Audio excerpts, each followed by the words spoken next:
Hey everyone, today we're going to look at how to time your descent from cruise altitude. The approach I'm going to share with you is quick to put into use and you won't get bogged down trying to figure out too many details of how to make a perfectly timed descent. Let's start by looking at when to descend when we've created a flight plan. If you're not familiar with how to create a flight plan, make sure to check out the previous video that I did. I'll put a link to it in the show notes below. So as you can see, I've got a flight set up from Wellington to Christchurch. In my navlog, I've set the cruise altitude to be 9,500 feet. That brings me to the first formula we're going to use, which is to calculate how much altitude we have to lose between our cruise altitude and our arrival airport. Christchurch Airport is at 100 feet above sea level, which means that the pattern altitude will probably be at around 1,100 feet. That means we need to lose around 8,500 feet to be at pattern altitude. Alright, so next we need to figure out how long it's going to take us to actually lose that 8,500 feet of altitude. The time it's going to take us to descend is the number that we just calculated in the first formula divided by our descent rate. So in this case, it'll be 8,500 feet divided by 500 feet per minute. That means it's going to take me around 17 minutes to descend from my cruise altitude. I generally use either 500 or 1,000 feet per minute just because it makes the calculations a little bit easier to do. But if you want to use a number somewhere in the middle, that's fine as well.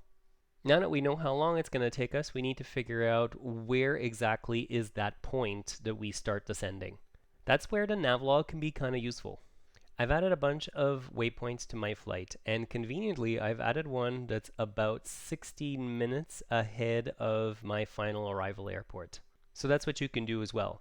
Once you've calculated how long it's going to take you to descend, add a waypoint to your flight plan that's around that distance from your final destination, and you'll be able to have an approximate idea of when you should start your descent. Obviously, I'm going to have an airspeed that matches what they're indicating on this flight plan here. Otherwise, I might overshoot or undershoot my approach. If you fly somewhere in the middle of those two, you'll probably be fine as well. Remember, we're just trying to approximate how you would actually do it in real life. We're not trying to do exactly like you would in real life because after all, it is a game. We're trying to have a little bit of fun without making it too realistic either. You'll notice that the game put a descent waypoint right here as well. To be honest, I'm not sure how it's calculating this. Realistically, it should just be telling you to start your descent here because there's barely any difference in altitude from the descent point to that second to last waypoint. That's why I usually ignore the descent waypoint and use my own calculations instead. The last scenario I want to look at is if we didn't add a waypoint to tell us when to start our descent. In that case, we're going to need to know how far out in terms of distance we need to start our descent. Before looking at the formula for that, I just want to explain how airspeed in the airplane actually works. The gauges here and here are both indicating your airspeed in terms of knots. If you're traveling at 1 knot, it means that you're going to cover 1 nautical mile in an hour. Extrapolating that, it means that if you're traveling at 60 knots, you're going to travel 1 nautical mile per minute. If you're traveling 120 knots, you're going to travel at 2 nautical miles per minute, and so on and so forth. I tend to keep these numbers handy in case I need to calculate something on the fly. I won't use an exact airspeed either, I'll just use whichever airspeed is closest to what I'm flying. So if I'm flying at 150 knots, I'll probably end up using the 180 knot calculation. And that brings me to the formula. To calculate the distance that you need to descend, all you've got to do is take the time we calculated previously, which in my case was going to be 17 minutes, and multiply it by the number of nautical miles per minute that you're traveling. So in my case, since I'll be traveling at around 3 nautical miles per minute, I should be starting my descent somewhere around 51 nautical miles from the airport.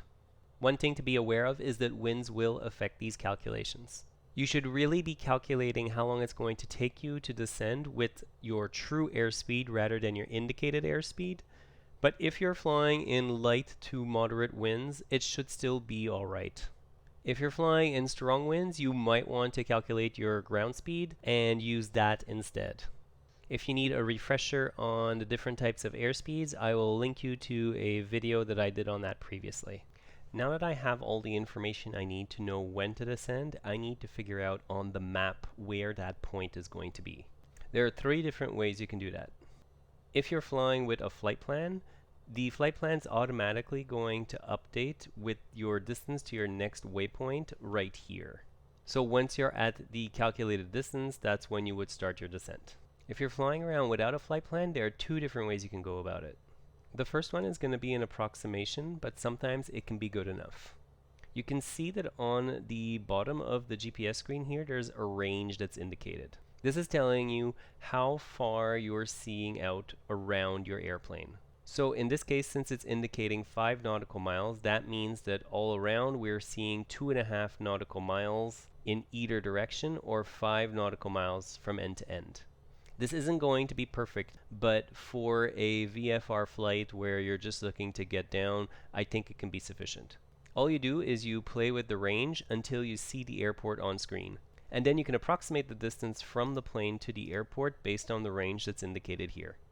The last way you can get the distance to the airport is going to be the most accurate.